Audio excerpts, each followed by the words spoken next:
নমস্কার বন্ধুরা, কেমন আছেন সবাই? আশা করছি অনেক ভালো আছেন। আর আজকের ব্লগটা আমি এখান থেকে স্টার্ট করছি। আজকে বৃহস্পতিবার, এখন সকাল 8টা বাজে। সকাল থেকে উঠে আমার সমস্ত কাজ হয়ে গিয়েছে, শুধু রান্নাটা বাদ দিয়ে। প্রত্যেক দিন আমি সকালবেলা উঠে রান্নাটা করে নেই, কিন্তু আজকে আর রান্নাটা করিনি, কারণ সকালের খাবার আছে, সেই জন্য। রান্নাটা আজকে দুপুরেই করব। তো ভাবলাম ছেলের এই বাস্কেটটা প্রত্যেক দিনই গোছাই আমি, এবেলা গোছালে ওবেলা সেই যেমন অবস্থা তেমনই হয়ে যায়। তো যাই হোক, এই নাইটিটা আমার মা পয়লা বৈশাখের জন্য দিয়েছে। আমরা তো বাঙালি, পয়লা বৈশাখে আর ভালো ভালো জিনিস পরবো কি, নতুন একটা নাইটি পেলেই খুশি, তাই না? আর ছেলের জন্য 4টে প্যান্ট আর একই রকম গেঞ্জি, বিভিন্ন কালার দিয়ে একই রকম গেঞ্জি নিয়েছি। আর লাস্টে যে গেঞ্জিটা, এই গেঞ্জিটা আমার মাই দিয়েছে আমার ছেলেকে। তা গেঞ্জিটা এতটাই বড় যে ওর 2 বছর পরে গিয়ে হবে। আমার মা যা বড় বড় জিনিস দেয় আমার ছেলেকে, মানে সেই সময় আর পরানো যায় না, না হলেও 6 মাস 1 বছর পরে গিয়ে পরাতে হয়, এমন অবস্থা। আগের বছরে মানে আমার ছেলের যখন 1 বছর বয়স ছিল, তখন মা একটা সোয়েটার দিয়েছিল আমার ছেলেকে। সেই সোয়েটারটা এখনও পর্যন্ত আমার ছেলেকে পরাতে পারিনি, এবছরও পরাতে পারিনি। সামনে আশা করছি সামনের বছর বছর আসলেও পরাতে পারবো না আমি। সে 5 বছর বয়স হবে, তখন হয়তো পরাতে পারবো। ওরা মনে করে পয়সা দিয়ে কিনছি মানে বড় বড় জিনিস কিনবো, ছোট জিনিস কিনে কী হবে, এরকম একটা চিন্তা ভাবনা। তো সেলের থেকে আমি যে কুর্তিটা কিনেছিলাম, সেই কুর্তিটা একটু সেলাই করে নিলাম, নাইটিটাও সাইড টাইড মেরে নিলাম। আমি তো ভীষণ মোটা মানুষ, সেই কারণে। এই ননদের বাড়িতে এসে একটু বসেছিলাম, মুখে ওই দাগটা আমার ছেলে না খামচে নিয়েছে, সেই কারণে।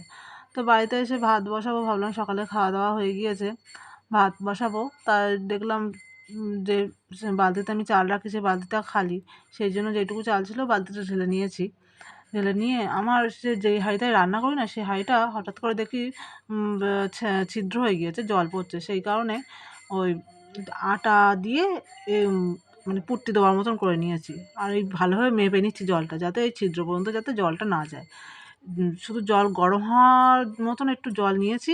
ভাতের হাঁড়িটা গরম হয়ে যাওয়ার পর তারপর আমি ফুল জলটা দেবো। আর গরম হয়ে গেলে আটাটা শক্ত হয়ে যাবে, ওখানে বসে যাবে, আর কোনো অসুবিধা হবে না, সেই জন্য।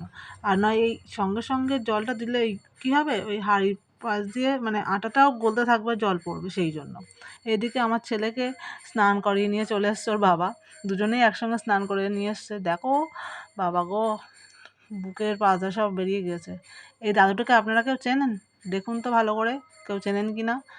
চিনলে অবশ্যই কমেন্টে জানাবেন, কিন্তু এই দাদুকে কেউ চেনেন কি না বলবেন অবশ্যই। তো দাদু তো এসে ঘুমিয়ে পড়েছে। আমি এদিকে রান্না করতে করতে গেছিলাম একটু ঘরের দিকে, কড়াটা বসিয়ে রেখে। আজকে বেশি কিচ্ছুই করবো না, ভাত আর সোয়াবিন, আর কিছুই না। এইটুকু দিয়েই দুপুরবেলার খাওয়া দাওয়াটা হবে। তারপরে রাত্রে কী রান্না বান্না করে রাত্রে দেখা যাবে এখানে। এদিকে আমি কুটনো কাটনা কেটে পটল আলু সব লাল লাল করে ভেজে নিয়েছি। তারপর সয়াবিনটাও দিয়ে দিলাম ভেজে নেওয়ার জন্য। আর সয়াবিন না ভেজে রান্না করলে দেখবেন ভীষণ একটা গন্ধ লাগে, সয়াবিনের যে গন্ধ। রান্না রান্না রান্না সয়াবিন হয়নি, রান্না হয়নি এখনো। খাবা খাবা, হ্যাঁ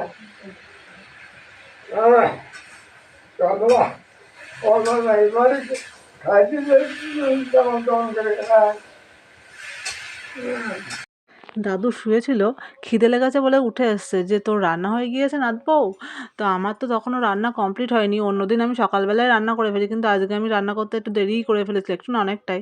সেই জন্য দাদু খিদে পেয়ে গেছে, অত দূর জার্নি করে এসছে, সেই জন্য।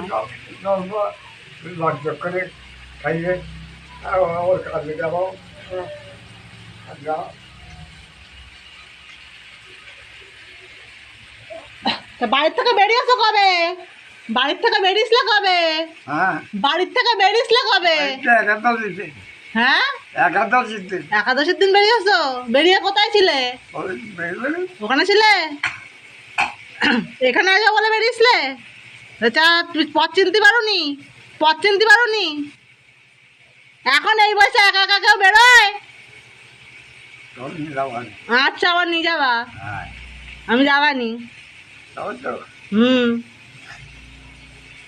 দিদা ভালো আছে? হ্যাঁ, মামা সবাই ভালো আছে? তোর দিদা ভালো হবে, তোর দিদা চলছে টাকা। তুমি চলতে পারো? হ্যাঁ, তুমি চলতে পারো? আমিও কত টাকা চলতে দিই। দিদা মোটেও পারে না। আর তো আর হবে না, এই হলাম, এই যা ঘুরে গেলাম। আর কখন কনে বললাম সে তো এখন মরণের বিশ্বাস আছে। পর্যক্রমে চাই। ধান সিদ্ধ করে রাখা এখনো ভাঙানো হয়নি, 1 বস্তা ধান তো নিয়ে যাওয়ার হচ্ছে না। ও ও দাদা তরকারি হয়ে গেলে ভাত দিচ্ছি।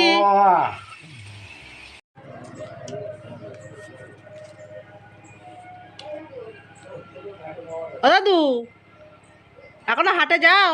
হাটে যাও, হাবড়া মার্কেটে যাও সবজি নিয়ে যাও? বাবা গো,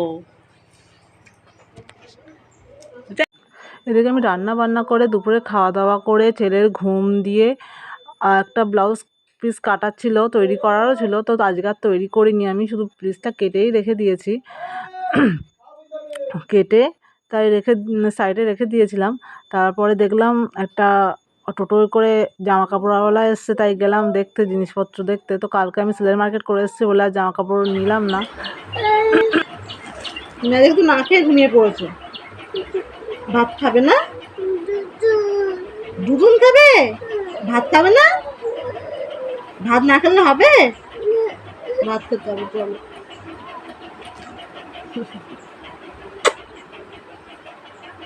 দুষ্টু দুষ্টু দুষ্টু, চলো ভাত খাবে, চলো।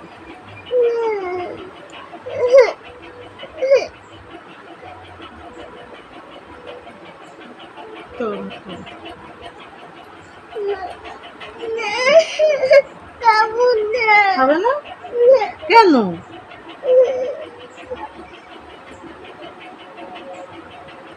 ভাত না খেলে হয়? অল্প এই দুগাল খাবে, দুগাল দুগাল খাবে তো, দুগালও খাবে না?